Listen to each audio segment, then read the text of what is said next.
ബീഹാറിലെ നീറ്റ് ചോദ്യപേപ്പർ ചോർച്ചയിൽ വിദ്യാർത്ഥികൾ ഉൾപ്പെടെ 13 പേർ അറസ്റ്റിലായി. ചോദ്യപേപ്പറിനായി ലക്ഷങ്ങൾ കൈക്കൂലി നൽകിയെന്ന് വിദ്യാർത്ഥികൾ മൊഴി നൽകി. 30 ലക്ഷം രൂപ കൈമാറിയതിന്റെ പോസ്റ്റ് ഡേറ്റഡ് ചെക്കുകൾ ബീഹാർ പോലീസിന്റെ അന്വേഷണ സംഘം പിടിച്ചെടുത്തു.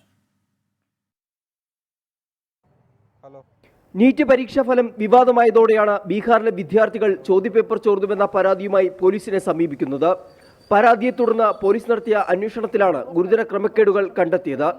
ചോദ്യപേപ്പർ ആവശ്യപ്പെട്ട വിദ്യാർത്ഥികൾ 30 ലക്ഷം രൂപ മാഫിയയ്ക്ക് നൽകിയതായി സംശയിക്കുന്ന 6 പോസ്റ്റ് ഡേറ്റഡ് ചെക്കുകൾ ബീഹാർ പോലീസിന്റെ സാമ്പത്തിക കുറ്റകൃത്യ വിഭാഗം പരിശോധനയിൽ കണ്ടെത്തി. ചെക്കുമായി ബന്ധപ്പെട്ട അക്കൗണ്ട് ഉടമകളുടെ വിശദാംശങ്ങൾ അന്വേഷിച്ചു വരുന്നതായി ബീഹാർ പോലീസ് അറിയിച്ചു. ചോദ്യപേപ്പർ ചോർച്ച കേസിൽ ഇതുവരെ ബീഹാർ സ്വദേശികളായ വിദ്യാർത്ഥികളെയും അവരുടെ രക്ഷിതാക്കളും ഉൾപ്പെടെ 13 പേരെയാണ് കസ്റ്റഡിയിൽ എടുത്തിട്ടുള്ളത്. ചോദ്യപേപ്പറുകൾക്കായി തങ്ങളുടെ രക്ഷിതാക്കൾ 30 ലക്ഷത്തിലധികം രൂപ നൽകിയതായി വിദ്യാർത്ഥികൾ വെളിപ്പെടുത്തിയിട്ടുണ്ട്. കസ്റ്റഡിയിലായവരുടെ വീടുകളിൽ നടത്തിയ പരിശോധനയിൽ കത്തിക്കരിഞ്ഞ നിലയിൽ ചില ചോദ്യപേപ്പറുകളും ലഭിച്ചിട്ടുണ്ട്. ഇത് നീറ്റ് പരീക്ഷയുടേതാണോ എന്ന് തെളിയിക്കാൻ നാഷണൽ ടെസ്റ്റിംഗ് ഏജൻസിയോട് ചോദ്യപേപ്പറുകളുടെ പകർപ്പ് പോലീസ് ആവശ്യപ്പെട്ടു. ചോദ്യപേപ്പറുകളുടെ പകർപ്പ് ലഭിക്കുന്ന മുറയ്ക്ക് ഫോറൻസിക് പരിശോധന നടത്താനാണ് പോലീസിന്റെ നീക്കം. 24 ഡൽഹി.